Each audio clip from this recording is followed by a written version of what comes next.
तो चलिए आज एक बहुत ही मजेदार कहानी सुनते हैं। कहानी का नाम है तोता और मैना, रहस्यमयी खजाने की खोज। आइए सीधे इस रोमांचक सफर पर चलते हैं। कहानी में आगे बढ़ने एक पल के लिए सोचिए, अगर कभी कहीं से एक खजाने का नक्शा हाथ लग जाए तो क्या होगा? बस यही सवाल हमारी आज की कहानी का सबसे बड़ा हिस्सा है। कहानी में है हमारे दो दोस्त, टिंकू तोता जो हमेशा मस्ती के मूड में रहता है, और उसकी पक्की दोस्त मीना मैना जो बहुत ही समझदार है। एक दिन वो दोनों खेल ही रहे थे कि तभी हवा का एक तेज झोंका आया और एक पुराना सा रहस्यमय नक्शा सीधा मीना के पास आकर गिरा। और टिंकू, अरे भाई, उसका तो जैसे सपना ही सच हो गया। नक्शे को देखते ही वो चिल्लाया, वाह, ये तो खजाने का नक्शा है, अब हम अमीर बनेंगे और सुपर हीरो की तरह उड़ेंगे। उसका उत्साह देखने लायक था। मीना जो लेकिन वो थोड़ी समझदार थी।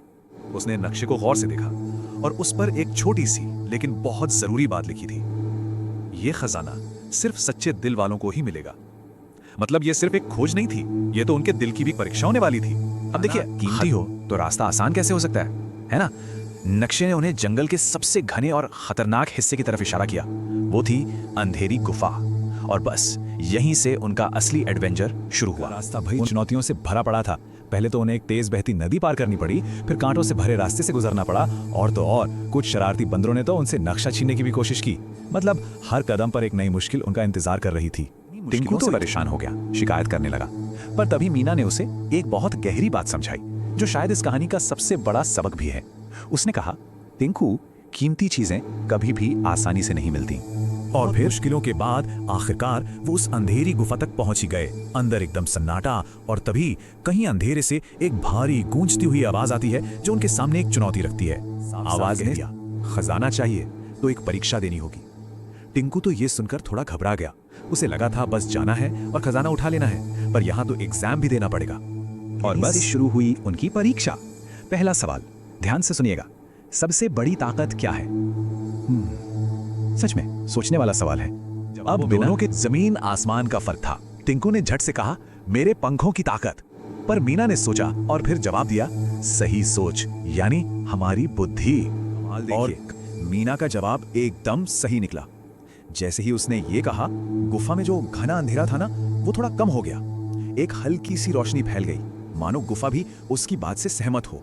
चलो तो पार हुआ। अब बारी थी दूसरे सवाल की, और ये सवाल पहले से भी ज्यादा मुश्किल था। सबसे बड़ा खजाना क्या है? ये सुनकर टिंकू तो एकदम सोच में पड़ गया। क्या हो सकता है? सोना, हीरे? लेकिन मीना, उसने एक पल भी नहीं सोचा, पूरे विश्वास के साथ बोली, दोस्ती और एक दूसरे पर भरोसा। मतलब उसने सोने चांदी से भी कीमती चीज को चुना था। एक बार फिर और मीना का जवाब सही था। गुफा की रोशनी और तेज हो गई, और अब उनका हौसला भी बढ़ गया था कि वो सही रास्ते पर हैं। और अब वो आखिरी और सबसे अहम सवाल। ये सवाल उनकी ताकत या समझदारी का नहीं था, बल्कि उनकी नीयत का, उनके दिल का इम्तिहान था। सवाल था, अगर तुम्हें खजाना मिल जाए तो तुम उसका क्या करोगे? और यही सबसे बड़ा मोड़ आता है।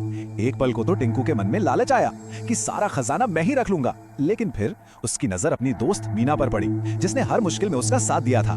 बस उसका दिल बदल गया और उसने कहा, नहीं, मैं ये खजाना जंगल के सभी जानवरों के साथ बांटूंगा। ये जवाब टिंकू, जिसमें कोई लालच नहीं था, इसने तो जैसे कोई जादू ही कर दिया। अरे पलक झपकते ही पूरी की पूरी गुफा एक शानदार रोशनी से जगमग उठी। अंधेरा जैसे था ही नहीं। उसी रोशनी में ठीक सामने एक पुराना सा संदूक दिखाई दिया, और वो धीरे धीरे खुलने लगा। पर जानते हैं अंदर क्या था?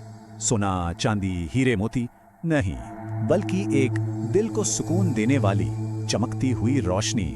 तभी वो रहस्य फिर से गूंजी, और उसने बताया कि असली खजाना क्या है। आवाज ने कहा, यही असली खजाना है, एक अच्छा दिल, सच्ची समझदारी और मिल बांट कर रहने की खुशी।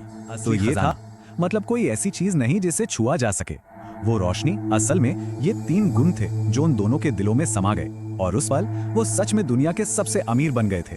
जब वो निकले तो उनके हाथ तो खाली थे, पर उनका दिल वो खुशी और समझदारी से लबालब भरा हुआ था। ये सिर्फ एक खजाने की खोज नहीं थी, ये तो खुद को जानने का एक सफर बन गया था।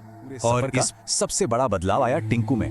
वो जो सिर्फ मजाक मस्ती करता था, अब वो एक दयालु और समझदार दोस्त बन चुका था।